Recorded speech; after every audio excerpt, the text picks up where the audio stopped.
नमस्कार। यह है कहानियों का अद्भुत संसार किस्सा कहानी और मैं मंजीत ठाकुर आपको सुना रहा हूँ आचार्य शिव पूजन सहाय का लिखा एक मशहूर उपन्यास जिसका नाम है देहाती दुनिया। इसके 5 खंड आप सुन चुके हैं। आज सुनिए इसका 6ठा खंड चारों धाम। जो जाए बद्री सो न आवे उदरी, जो आवे उदरी तो न हो दरिद्री। पशुपत पाड़े बाबू राम टहल सिंह की बुढ़िया माता से 1000 रुपए लेकर कमरू कमच्छा चले गए। 1000 रुपए तो घर में डाल दिए और खाकी साधु का वेश बनाकर चारों धाम की यात्रा के लिए निकल पड़े। बाल पहले से ही बढ़ा रखे थे, दाढ़ी लंबी थी ही, बल्कि पेट में भी बड़ी लंबी दाढ़ी थी। भभूत रमाकर मूंज की करधनी पहने कमंडल और वृक्षाला के साथ घर से बाहर हो गए। फिर तो दगे साढ़ बन गए। सारी दुनिया उनकी अपनी ही जागीर बन गई। मुट्ठी भर राख देह में मलते ही अकंटक राज्य मिल गया। जैसे पियक्कड़ 4 पैसे की ताड़ी पीकर बादशाह का बाप बन जाता है। बिना टिकट के ही रेल का सफर शुरू हो गया। गाड़ी में जब कोई टिकट की जांच करने आता तब पूरे मौनी बाबा बनकर माला दूहने लगते। टिकट मांगने पर लंगोटी, माला, मृगछाला और कमंडल दिखला देते। गाड़ी से जहां उतरते मैदान में धूनी रमा देते। धूनी की राख में 150 लोग गाढ़ कर रख लेते। चारों ओर लोग हाथ जोड़े घेरे रहते और आप चुपचाप आंखें बंद किए माला सरकाते चले जाते। लोगों के सामने अपने हाथ से कभी पैसे नहीं छूते। ऊपर पक्के परमहंस, भीतर कालनेमी के काका। साथ में एक चेला भी था, खेदू कहार का छोटा बेटा सजीवन। वो अपने बड़े भाई बहोरन के साथ कलकत्ते में रहता था। वो तो बिना टिकट के सफर करने में पक्का उस्ताद था। बहोरन एक अंग्रेज का बहरा था और सजीवन एक सेठ का नौकर। दोनों भाई खूब कमाते थे। बहोरन को मेम साहब और सजीवन को सेठानी बहुत मानती थी। दरमाहा तो पाई पाई बच जाता था। खाने पीने में भी बहुत किफायत खर्च था। बहोरन बढ़िया चाय, बिस्कुट, शराब और सिगरेट मुफ्त ही लाता था और सजीवन भी आटा, घी, चीनी, चावल और पापड़ से घर भरे रहता था। साहब मेम और सेठ सेठानी के छाड़न उतारन से ही मजे में कपड़े लत्ते का काम चल जाता था। दोनों की स्त्रियां पर्दे में रहती थी। कभी सेठानी और कभी मेम साहब की मोटर पर काली घाट जाकर दोनों काली जी के दर्शन कराती थी। दोनों मोटरों के हाँकने वाले हंसी खेल में ही परखते परखते बहोरन बहू और सजीवन बहू से बड़ी और छोटी भौजी का नाता जोड़े हुए थे।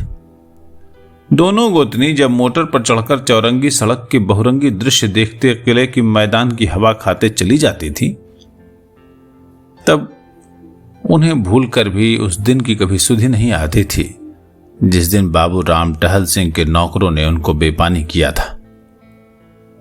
पर बहोरन और सजीवन को वो दिन फांसी की तारीख की तरह याद रहता था। सेठ सेठानी के साथ सजीवन बैजनाथ जी गया हुआ था। तो वही मंदिर में पशुपत पाड़े से भेंट हो गई। पाड़े जी घर से सीधे बैजनाथ जी ही आए थे। सजीवन क्या पहचाने भाई, ठाठ बाट ही नहीं डाला था। मगर पाड़े जी ने सजीवन को पहचान लिया। सजीवन तो उन्हें खाकी नागा के भेष में देखकर अक्षका गया। पाड़े जी उसको अलग से ले जाकर बड़े ढंग से बोले, तू मेरे साथ चल। दूध मलाई, खोआ रबड़ी, मालपुआ मलिदा, हलवा पूरी, जो खाएगा खिलाऊंगा। मगर याद रहे मेरा चेला बनकर रहना पड़ेगा। मैं जो कुछ सिखलाऊंगा वही बोलना और करना होगा। उससे बाल भर भी इधर उधर होगा तो खेल बिगड़ जाएगा। तुझे ऐसे तंत्र मंत्र सिखाऊंगा कि सब ओझों का मेठ तेरा बाप भी तेरा हुनर देखकर चकरा जाएगा। अपने मालिक से 1 साल की छुट्टी लेकर चल। रुपए पैसे की चिंता मत कर, पहले चल तो सही। हम लोग जहां जम जाएंगे वहीं तोड़े बरसने लगेंगे।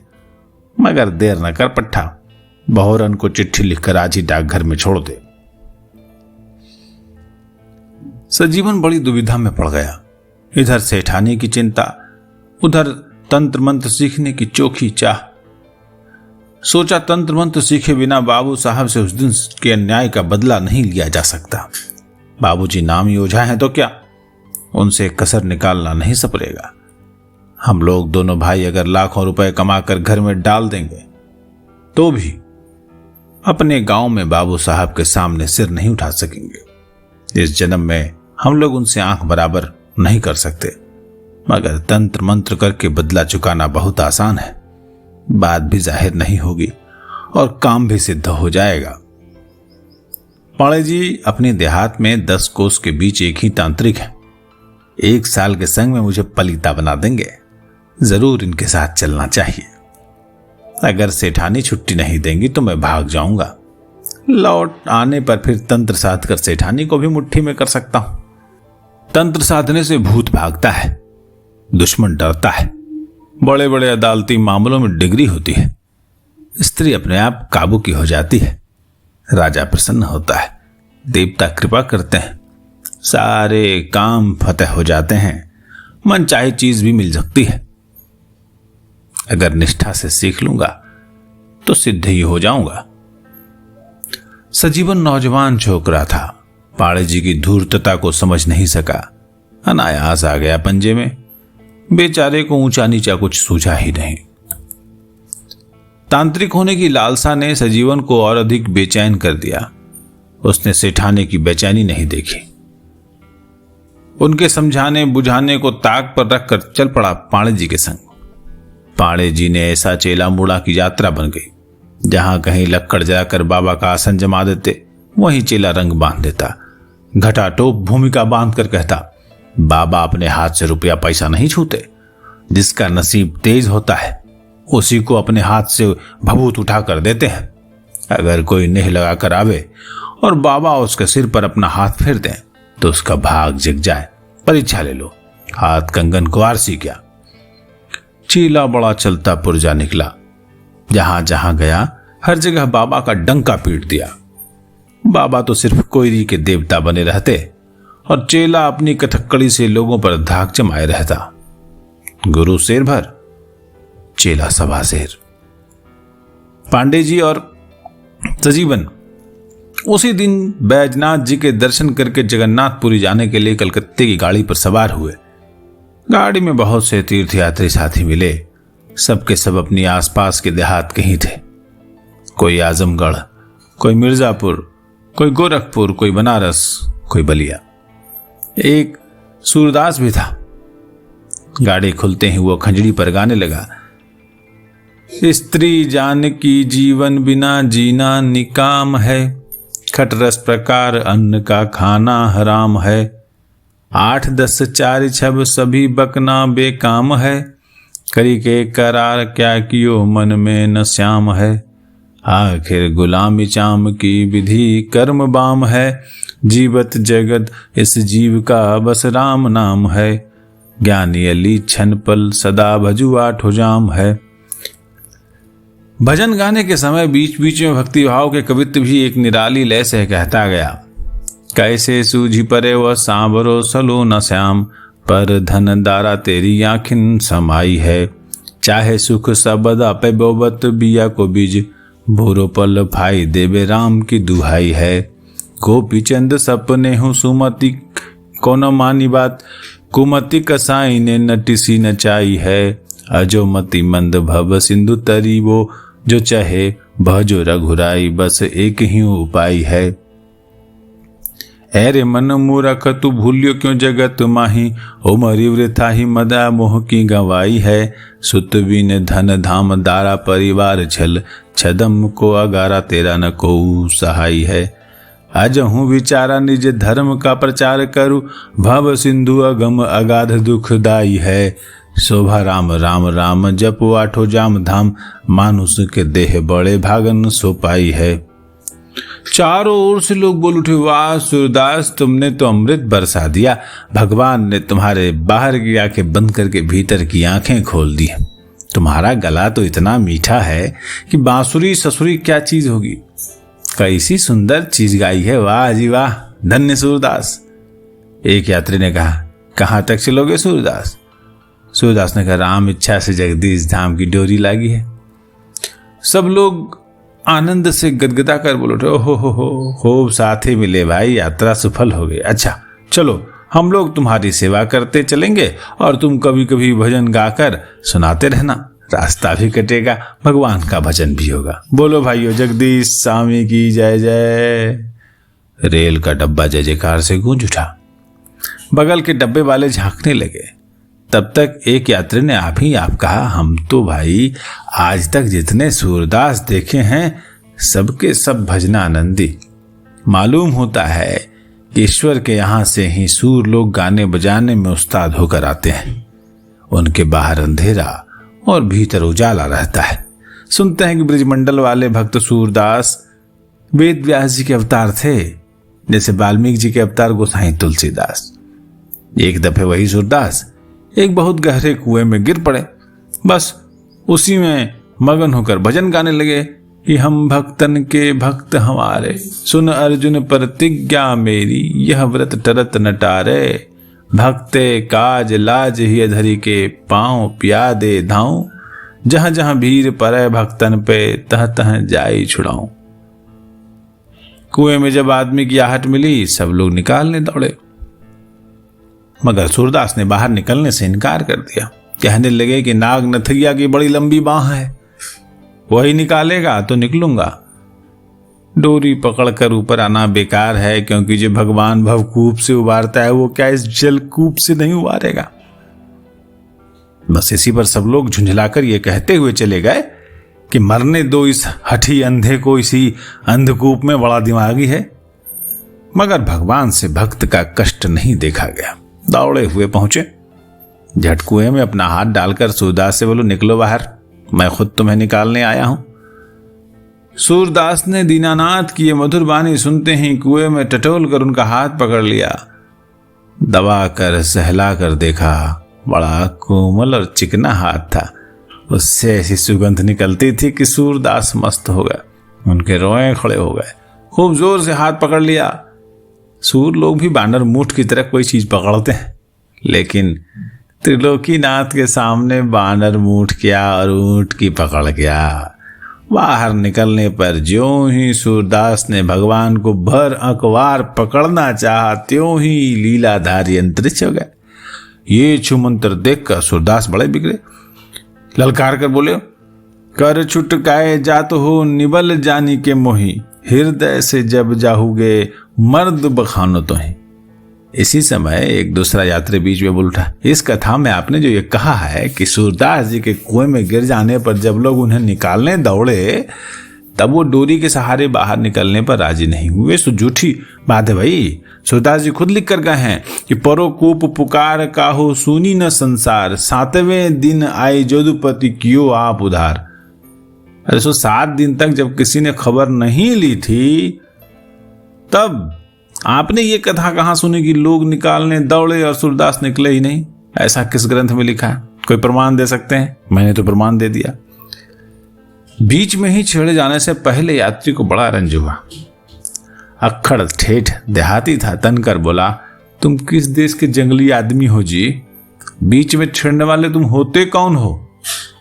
तुम ही कथा के बड़े जानकार बने फिरते हो। अगर एक छोटी मोटी बात पूछ दूं तो बोल बंद हो जाएगा। दूसरा यात्री भी दो आवा का था, अपनी जगह पर उठ खड़ा हो गया, अकड़ कर बोला, तुम्हें अपने गुरु की कसम पूछ कर देख लो, झट जवाब न दे तो असल बाप का जना नहीं, लेकिन याद रहे फिर एक ही सवाल में दिमाग झाड़ दूंगा। इस पर सब यात्री दोनों बुद्धुओं को बढ़ावा देते हुए बोल उठे, अच्छा तो इसी बात पर फैसला हो ही जाए, देखा जाए कौन कितने पानी में, कौन पहले पूछेगा। दूसरा यात्री हाथ फटकारता बोला, अरे पहले मैं ही पूछूंगा। सब ये यात्री एक सुर में पूछ बैठे, क्या पूछोगे? दूसरे यात्री ने तमक कर कहा, अरे जो जी में आएगा सो पूछूंगा, ये पहले ही क्यों बतलाऊं कि क्या पूछूंगा? ब्रज विलास, भक्तमाल, विश्राम सागर, दशामेध, वाल्मीकि, भागवत गीता सब देखे हुए हैं मेरे, जहां से इच्छा होगी वहीं से सवाल करूंगा। मगर एक बात पंचों के बीच में पहले से कह देते हैं, कि अगर बच्चू जवाब नहीं देंगे तो जंगली कहने का मजा चखा दूंगा। पहला यात्री नाक फुलाकर और भवे जुटाकर अपना सिर झोरते हुए बोले, चलो जी, मजा चखाने वाले की सूरत बहुत देखी है। तुम किस खेत की मूली हो जी? एक घूंसा जमा दो तो उठकर पानी नहीं पी सकोगे। दूसरे यात्री का चेहरा तमतमा उठा। उसने आंखें तरेर कर आस्तीन चढ़ाते हुए कहा, ऐसा मजा चखाने वाले की सूरत अभी तुमने देखी कहां है? देखोगे है गुर्दा? अगर 12 बरस तक तुमने अपनी मां का दूध पिया हो तो बस आओ, यही हो जाए 2-2 हाथ। पहला यात्री गरज के बोला, खबरदार, चिताए देते हैं, आंख दिखलाओगे तो इसी जगह पटक कर दोनों आंखें निकाल लूंगा। मुंह संभाल कर बोलो, नहीं तो राख लगाकर सट्ट से जीभ खींच लूंगा। भले आदमी की तरह बैठ जाओ, नहीं तो गेंद की तरह उठाकर चलती गाड़ी से नीचे फेंक दूंगा। पुर्जे पुर्जे उड़ जाओगे, हड्डियों का पता भी नहीं चलेगा। हाँ, अरे ये क्या, जाने दो, बैठ जाओ, मान जाओ। चारों ओर से लोग कहते ही रह गए, मगर कौन किसकी मानता है। दोनों कटकटा कर आपस में भिड़ गए। बीच बचाव करने पर भी दोनों गुर्राते, हांफते और नीचे ऊपर होते रहे। घुटने, केहूनी और सिर लहूलुहान हो गए। तीतर बटेर लड़ाकर मन बहलाने वालों ने बड़ी मुश्किल से उन्हें धर पकड़ कर अलग किया। सूरदास ने अपने बैठी हुई आंखों को फैलाते हुए कहा, राम राम राम। दाल भात में ऊंट की टांग पड़ गई। कहां भजन भाव हो रहा था, कहां ये मारपीट की नौबत आ गई। हरे नारायण। एक यात्री ने कहा, हाँ सूरदास, तो ये भजन भय होता चले, ये सब तो होता ही रहता है। ये भी एक लहर थी, आई और चली गई। मर्दों का तो यही काम है, लड़ना और कटना मरना। ये कोई मायूसी की बात नहीं है। दोनों के बल विद्या की जांच भी हो गई, कुछ देर गुलजार भी रहा, यही क्या कम है। सच पूछो तो कसूर दोनों का है। जैसे उदय तैसे भान, न इनके चुटिया न उनके कान। बस इतना कहना था कि सूरदास की सधी हुई उंगलियां खंजड़ी पर थिरकने लगी। इस बार सूरदास ने बड़े पक्के सुर से भजन उठाया। हरि भजु ने रे मन मूढ़ गवारा, धरि जग जन्म भज्यो नहीं राम ही, लाद लियो सिर पाप पहारा। 14 लक्ष 46 जोजन बिखम पंथ यम जखिन द्वारा, 10,000 जोजन कंटक ग्रीखम बरखा 10 हजारा। दूल्हम दास अजहू हरिपद भजु, हरि बिनु को नहीं करत उबारा। इस लयदार भजन के साथ ही सूरदास ने बड़े अनुराग से कवित्व गाया। दुई बेर द्वारिका त्रिवेणी जाय, 3 बेर 4 बेर काशी अंग गंग अंग हूँ नहाय ते, 5 बेर गया जाय, 6 बेर नैमिख बन, 7 बेर पुष्कर में मंजन कराए ते। रामनाथ जगन्नाथ बद्री केदारनाथ, 10 आसुमेध 10 बेर पग धाये ते। जेते फल होत कोटि तीर्थ स्नान किए, तेते फल होत एक राम नाम गाए ते। ये भजन पहले से भी अधिक जम गया। लोग गदगद हो गए। वाह वाह की आवाज से डब्बा गूंज उठा। पर किसी ने सूरदास से ये नहीं पूछा कि अभी तक कुछ चना चबेना हुआ है या नहीं। सजीवन ने वाहवाही का तार टूटने पर पूछा, कहो सूरदास, कुछ खाओगे? दम लगाते हो या नहीं? इच्छा हो तो साफ बोलो, सब सामान अपने पास है। सूरदास ने अपनी फूटी आंखों में आनंद छलकाते हुए कहा, अगर इच्छा होगी तो आगे के किसी स्टेशन पर कुछ खा लूंगा। बैजनाथ धाम में थोड़ा चिवड़ा दही का भोग लगाया था। राम इच्छा से कोई हर्ज नहीं है, अच्छी तरह से पा लिया है। हावड़े तक के लिए निश्चिंत हो गया। गया जी का एक जजमान चेत गया, आधा सेर के करीब चिवड़ा दे दिया। वो इतना बारीक था कि हाथ में लेने पर नाक की हवा लगने से ही उड़ जाता था। और फिर बूढ़े बैल वाले बाबा के धाम का दही पड़ने से ऐसा खिल उठा कि मोहन भोग बन गया। एक पंडा जी ने ऊपर से मुट्ठी भर चीनी भी डाल दी। बस समझिए कि 4 ही गप्पे में मन भर गया। दम मारने की इच्छा भी है। अगर कोई दाता चेते तब ना।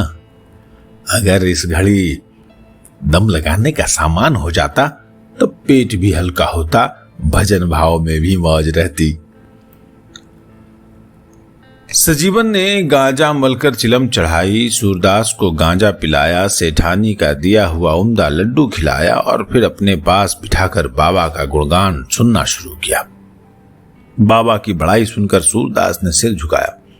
बाबा ने भी चुपचाप आशीर्वाद का हाथ उठाया। सजीवन मन ही मन मुस्कुराया। सूरदास ने पूछा, बाबा हमको अपना चेला बनाएंगे? सजीवन ने कहा, सच्ची लगन हो तो क्यों नहीं बनाएंगे। यही तो दिन रात की खेतीबाड़ी है।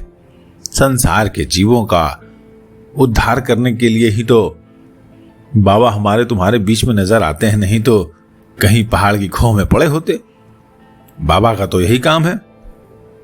मोड़ लिया चेला और छोड़ दिया अकेला, न पास में रखें धेला, न झंझट न झमेला।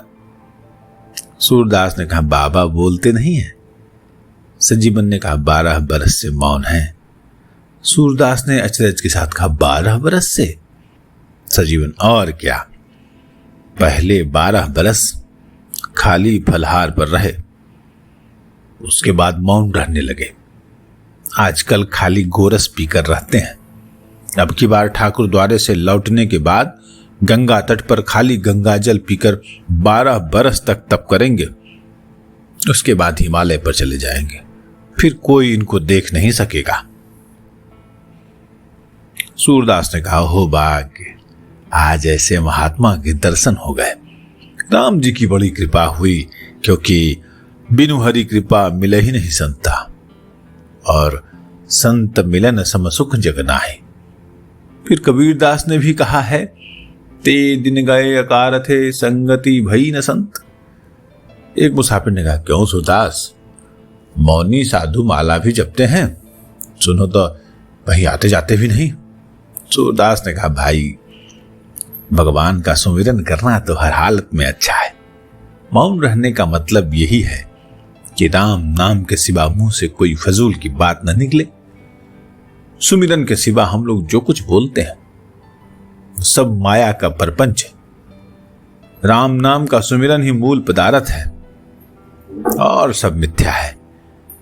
विधाता ने जीभ दी है राम नाम जपने के लिए, कान दिए हैं राम कथा सुनने के लिए, आंख दी है भगवान के दर्शन करने के लिए, मुंह दिया है महाप्रसाद खाने और राम गुण गाने के लिए, नाक दी है भगवान का प्रसाद फूल सूंघने के लिए, हाथ दिए हैं संतों की सेवा करने के लिए, और पैर दिए हैं तीरथ करने के लिए।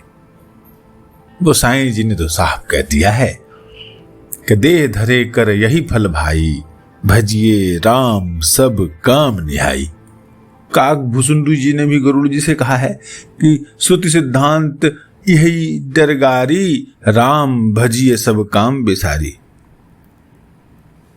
एक मुसाफिर ने कहा, सूरदास तुम तो पूरे सतजंगी जीव हो भाई, कहां इतना ज्ञान सीखा है, रामायण पढ़ी है? दूसरा मुसाफिर, वाह सारी रामायण हो गई और सीता किसकी जो ये भी नहीं समझे, अरे सत्संगति महिमा नहीं कोई। तीसरा मुसाफिर बोला, और क्या बिना सत्संग के इतना उजियार कहां से हो सकता है, बिनु सत्संग विवेक ना होई। चौथा मुसाफिर, यह भी तो रामायण में ही लिखा है कि तबहि होई सब संशय भंगा, जब कछु काल करिए सत्संगा। सूरदास ने कहा, बस सत्संग की ज्ञान भजन भक्ति और मुक्ति की जड़ है। सबरी ने खुद बड़े सरकार ने कहा है, प्रथम भगत संतन कर संगा। पहला मुसाफिर फिर बोला, इसलिए तो गोसाई जी ने यहां तक कह दिया है कि सत्संगति दुर्लभ संसारा, निमिख दंड भरिए को बारा। सूरदास बोला, आप लोगों के सत्संग से आज बड़ा आनंद आया, धन्य धरी सोई जब सत्संगा। दूसरा मुसाफिर बोला, भला ये तो बताओ सूरदास, तुम्हारा स्थान कहाँ है, अयोध्या जी? तीसरा बोला, जी रमता जोगी के स्थान का क्या ठिकाना, सूरदास तरंगी जीव ठहरे, जहां सांझ वही बिहान। चौथा बोला, चाहिए भी ऐसा ही, बहता पानी निर्मला, बंधा गंदा होय, साधु जन रमते भला, दाग न लागे कोई। दूसरा बोला क्यों, ऐसा क्यों हो सकता है? अरे कोई ना कोई स्थान तो जरूर होगा, चिड़िया भी अपना एक ठिकाना रखती है। सूरदास ने कहा स्थान तो असल में राम जी की शरण में है, मगर इधर कुछ दिनों से पटने के पास गंगा तट पर फूस फास की एक राम मड़ैया बन गई। चारों ओर से घूम फिर कर वहां जाता हूं, भजन के भरोसे ही जीता हूं। भजन ही खुराक पोशाक और भजन ही धंधा पेशा है। पेट से जो अधिक मिल जाता है सो संचिता जाता हूं। पटने में अंधों के लिए एक स्कूल बनवाऊंगा। दूसरा मुसाफिर बोला बड़ी हिम्मत बांधी है सूरदास। सूरदास बोला मेरी हिम्मत इसमें क्या है, भगवान का भरोसा भरदम है, अपना कछ बलबूता तो है नहीं। उन्हीं के दया से मांग चांग कर 1-2 हजार बटोर लिया है। राम भरोसे जो रहे, पर्वत पर हरि आए। तो जीवन बोला वाह वाह, पैसा बटोर कर हजार से बेसो फंदा दिया है, चंदा काहे नहीं होगा आते। अच्छा स्कूल बनेगा कितने दिन में? सूरदास ने कहा जितने में बनेगा जरूर, राम जी की ऐसी ही इच्छा है। आप चंदे की बात पूछते तो भला भिख मंगे अंधे को चंदा कौन देगा? राम जी का आसरा ही ठीक है। जब खुश रहेगा मौला तो क्यों नहीं देगा सिराजुद्दौला। सजीवन बोला बाबा के साथ चलो, तुम्हें स्कूल के लिए बहुत रुपए दिलवाएंगे।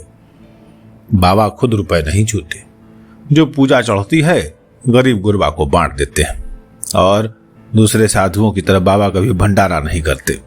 आज जो 1000 रुपया पूजा चढ़े तो आज ही सब लुटा देंगे। अमल कोई खाते ही नहीं, और खर्च ही क्या है।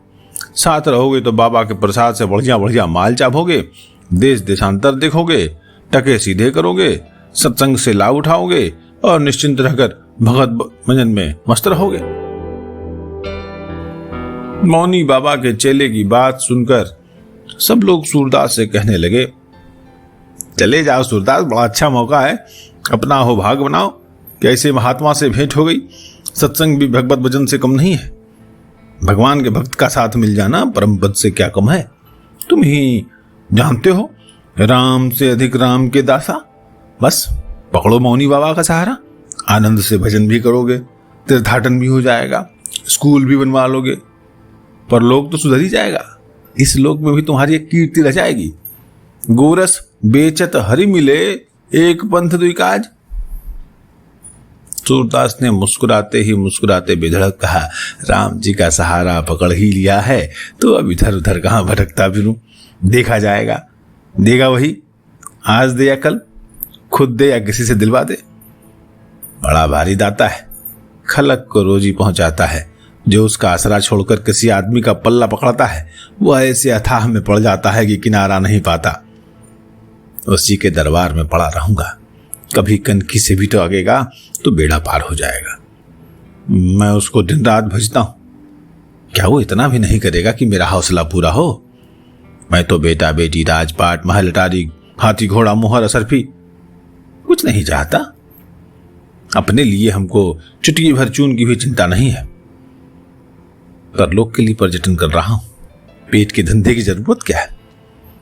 मैं अपनी कुटिया में बैठे बैठे 2-4 अभागत को रोज खिला सकता हूं। स्कूल तो सिर्फ इसलिए बनवाना चाहता हूं कि धनी लोग मुझ जैसे अंधे भिखमंगे की हिम्मत देखकर लजाएं और कंगाल लोग भीख मांगकर अच्छे काम में पैसे लगाना सीखें।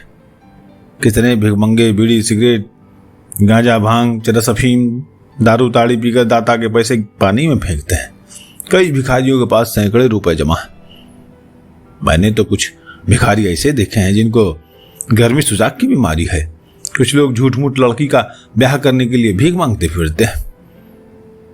भीख मंगई करके कोई इनार पोखरा खुदवाता है, कोई मंदिर मठ बनवाता है, कोई घाट बनवाता है, कोई गौशाला खोलता है, कोई भंडारा करता है।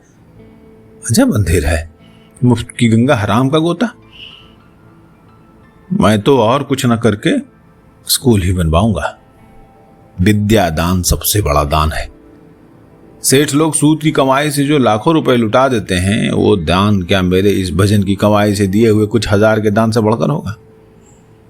एक यात्री का नहीं बढ़कर कैसे होगा? प्रेम और श्रद्धा का एक पैसा भी धनमद के करोड़ों तोड़े से बढ़कर है। धर्मशास्त्र भी तो यही कहता है कि यथाशक्ति तथा भक्ति होनी चाहिए। सजीवन ने उदास होकर कहा, बाबा को कुछ गरज नहीं है, चाहे कोई साथ चले चाहे नहीं चले। ये तो खुद लहेड़ा बटोरना नहीं चाहते। अगर अपने सब चेलों को जमात साथ लिए फिरे तो पूरी फौज ही बन जाए। इन्हें किसी से क्या मतलब, इनके साथ जो रहेगा अपने फायदे के लिए, इनसे कुछ लेगा ही नहीं देगा नहीं। मैं भी अपने ही गर्ज से पीछे पड़ा हुआ फिर रहा हूं। सूरदास अगर साथ चलेंगे तो अपना काम बनावेंगे, इनमें बाबा का कुछ नफा नुकसान नहीं है। सूरदास ने कहा, अरे गंगा सागर से ठाकुर द्वारा तक तो अब सत्संग रहेगा ही, आगे की बात राम जी की इच्छा पर छोड़ दीजिए। एक यात्री ने कहा, बस बस। सूरदास ने 100 बात की एक बात कह दी। अच्छा तो अब जिससे जो बन पड़े सो इसको दीजिए। मैं तो इसी समय बस 16 आना नगद देता हूं, 9 नगद न 13 उधार। ये कहते हुए उसने सूरदास के हाथ में 1 रुपया रख दिया। फिर क्या, और लोगों ने भी देना शुरू किया। लोग जो कहते हैं कि रुपए को देखकर रुपया आता है और रुपए ही रुपए को बुलाता है, सो बहुत ठीक है। अधेली सूखा सबने दिया। बाबा का इशारा पाकर सजीवन ने भी जुड़वा रुपया निकाल कर दिया। एक खासी मोटी रकम हो गई। 10 की लाठी 1 का बोझ। हावड़ा स्टेशन पर गाड़ी लगते ही सब मुसाफिर ताबड़तोड़ उतरने की धुन में लग गए। सूरदास की खोज किसी ने नहीं की, पर सजीवन सदा सूरदास की सेवा में लगा रहा। सूरदास मन ही मन अनुभव करने लगा कि मौनी बाबा नहीं होते तो मैं धक्के में यहां पिसकर ही मर जाता। उसने हवड़े का हाहाकार सुनकर सजीवन से पूछा, मालूम होता है कि हम लोग एक नए मुल्क में पहुंच गए हैं। यहाँ तो बड़ा हल्ला हो रहा है, कहीं आग तो नहीं लगी है? मुझे तो जान पड़ता है कि बढ़िया आंधी आ रही है, जोर जोर से पानी पड़ रहा है। क्या समुंदर नगीच है? सजीवन ने हंसते हंसते कहा, चुपचाप चलो, अभी तो हवड़ा है। पुल पार करके जब कलकत्ते में चलोगे तब कहोगी कि बाप रे बाप, ये कलकत्ता तो हरिहर छत्तर के मेले का लकड़दादा है। यहां से लौटकर अपनी कुटिया पर जाओगे तो मालूम होगा कि सिर का बोझ उतर गया, देह हल्की हो गई, भीतर से एक हाहाकार निकल गया। मौनी बाबा ने गंगा तीर पर एक अच्छी जगह तजवीज करके चिमटा गाड़ दिया। धोनी रम गई, भीड़ जम गई और आडंबर फैल गया। फिर सूरदास ने उस आडंबर पर और भी गाढ़ा रंग चढ़ा दिया। 2 दिन बीत गए। तीसरे दिन मौका पाकर सूरदास ने सजीवन से कहा, बाबा का आसन कब उठेगा? आज तीसरा दिन है, अब तो चिमटा उखड़ना चाहिए। एक ही जगह जम जाने से मर्जाद घटती है। बाबा ने सूरदास को प्रसन्न रखने के लिए उसी दिन अपना डेरा डंडा उखाड़ दिया। गंगा सागर का टिकट कटा लिया गया। रात को जहाज खुलने वाला था। शाम होते होते खा पकाकर सूरदास के साथ गुरु चेले चढ़ चले। जहाज पर भी सूरदास की चांदी रही, कुल खर्चा निकल आया। गुरु चेले ने मेले में बड़ा रंग बांधा। इतनी पूजा चढ़ी कि रुपया ठीकरा हो गया। पाव भर लौंग और अच्छत से बाबा ने पोठिया की तरह रुपया बिछा दिया। गंगा साहकर ने कहाकर तीनों एक साथ ठाकुर द्वारा चले। फिर वहां का अटका लेकर गुरु चेले ने कमरू कमच्छा की तैयारी की। सूरदास चला घर को। उसने गुरु चेले से यह भी नहीं कहा कि आप लोग उधर जाते हैं तो मैं अंधा इधर अकेले कैसे जाऊंगा। परंतु संग छोड़ने से पहले उसने बाबा से बड़ा आग्रह किया कि लौटती बेर मेरी कुटिया को जरूर पवित्र कीजिएगा, एक सांझ भी मेरे यहां जूठन गिराइएगा। जब वो बाबा को दंडवत करके विदा होने लगा तब सजीवन ने कहा, सूरदास तुम घबराओ मत, ठहरो, मैं भी तुम्हारे साथ चलूंगा। सूरदास ने बड़े हर्ष से पूछा, तो क्या बाबा वहां अकेले जाएंगे? आप मेरे साथ कैसे चलिएगा? बाबा को एक टहलुआ चाहिए ना। सजीवन ने कहा, वहां बाबा के कई चेले हैं। सूरदास रास्ते में कैसे काम चलेगा? सजीवन, अरे मैं तो कहता हूं कि मुझे साथ ले चलिए, मगर बाबा मानते ही नहीं हैं। बार बार यही कह रहे हैं कि सूरदास के साथ जाओ, उसको कष्ट होगा। सूरदास बोले, अरे नहीं बाबा, आपका आशीर्वाद चाहिए, बड़े मजे में चला जाऊंगा, कष्ट नहीं होगा। मेरी तो दिन रात की यही आदत है, घूमता ही रहता हूं। सजीवन ने कहा, लो अब क्या, बाबा भी हम लोगों के साथ ही चलेंगे, वहां नहीं जाएंगे। तुम्हारी कुटिया का भाग जग गया। सूरदास मारे खुशी के उछल पड़ा, हंसकर बोला, वाह, तब तो सोने में सुगंध। जा पर कृपा राम की होई, ता पर कृपा करे सब कोई। धनी धनी बाघ हमारे कहकर खंजड़ी बजाने लगा। क्रूर भावों का नचाया हुआ नाच नाचने लगा। बाबा अपने चेले के साथ सूरदास की कुटिया पहुंचे। सूरदास ने बड़ी आवभगत की। स्थान रमणीक था। बाबा का मन रम गया, मगर ढीठ सूरदास की छाती पर ही गड़ी थी। आसपास के गांव में बाबा के नाम का नगाड़ा पिट गया। स्त्रियां झुंड के झुंड आने लगी। किसी के प्रेत लगा था, किसी के लड़का नहीं होता था, किसी के दूध नहीं उतरता था, किसी को डायन सता रही थी। रोग बला का कुछ ठिकाना नहीं था। बाबा चुपचाप बैठे बैठे माला के मन के गिनते रहते थे। चेले को ही भभूत के साथ लौंग और अक्षत बांटना पड़ता था। एक पसेरी चावल और 100 फूल लौंग से बाबा ने ठीकरों की तरह रुपए बुहार लिए और चेले ने चुन चुन कर भक्तनियों को भरमाया। स्त्रियों के सिवा अनेक पुरुष भी पैदावार का हाल और अदालती लड़ाइयों का फल पूछने के लिए पहुंचते थे। अहीर दूध दही लाते, कोई दी साग भाजी लाते, बढ़ई खड़ाऊं लाते, ब्राह्मण जनेऊ लाते, बाबू और बनिए नगद लाते। रात दिन भंडार भरा रहता। सजीवन आप भी खूब तरमाल चावता और आधी रात के बाद बाबा को भी तरमाल चबाता। सूरदास से तो उसकी ऐसी पटरी बैठ गई कि 2 चोला एक प्राण की तरह दोनों में कोई भेदभाव ही नहीं रहा। किसी किसी दिन तो रात रात भर दोनों अपना सुख दुख बतियाते रह जाते। 15वें दिन बाबा की आज्ञा से पूजा पर चढ़ा हुआ अन्न वस्त्र बेचकर चेले ने रात में स्थान छोड़ देने की ठानी। सूरदास को या किसी और को भी इस बात की खबर नहीं थी। खबर हो भी कैसे? कालनेमी काका ने माया जो फैला रखी थी। रात को जब चारों ओर सन्नाटा छा गया तब बाबा अपने चेले के साथ सूरदास के थाती पूंजी लेकर चंपत हो गया। इस यात्रा में 2-3 हजार से कम पाड़े जी के हाथ नहीं लगा, पर बेचारे सजीवन को 200-250 देकर ही फुसला लिया। वो गांव के मालिक के गुरु पुरोहित से कुछ कहने की हिम्मत न कर सका। लहू का घूंट पीकर रह गया। पाड़े जी के चले जाने के बाद वो सोचने लगा कि बाबा जी ने तो मुझे खूब ऐसा बाग दिखाया। इसी 200 रुपल्ली पर सेठानी से नाहक साल भर की छुट्टी मंगवाई। तंत्र मंत्र सिखाने के बाद भी झांसा पट्टी ही रही। मैं नहीं होता तो कोई एक ढेला नहीं देता। मैं जानता कि ऐसी चाल चलेंगे तो साथ ही नहीं देता। अच्छा, गरीब के रोए दुखाने का फल भगवान देंगे। बेचारे सूरदास के कलेजे की सुई इनके कलेजे के फार होकर निकलेगी। अंधे की आह कभी बेईमानी का धन भोगने नहीं देगी। एक एक पैसा रोआ फोड़ कर निकलेगा। नून की हड़िया की तरह गलाकर छोड़ेगा। हराम का माल पचाना ठट्ठा नहीं है। इसी तरह की बातें सोचता और मन ही मन कुढ़ता हुआ सजीवन कलकत्ते चला गया। रास्ते में कभी कभी उसकी इच्छा होती थी कि राम शहर लौटकर पाड़े जी की धूर्तता का भंडाफोड़ करना चाहिए, पर रह रहकर उसकी आंखों के आगे वही दिन नाच उठता था जिस दिन एक अदना सी बात के लिए उसके घर पर बेभाव की पड़ने लगी थी। 100 जूते पड़ने पर भी एक ही गिना गया था। ये आप सुन रहे थे देहाती दुनिया, आचार्य शिव पूजन सहाय के उपन्यास का एक अंश। आवाज आप मंजीत ठाकुर की सुन रहे हैं। अगर आपको ये अच्छा लग रहा हो भारत के देहातों की कहानी, तो हमें लाइक करें, सब्सक्राइब करें, कमेंट करें और अपने दोस्तों को सुनवाएं। हम साहित्य के अच्छे मोती चुनकर आपके लिए लाने की कोशिश कर रहे हैं। नमस्कार।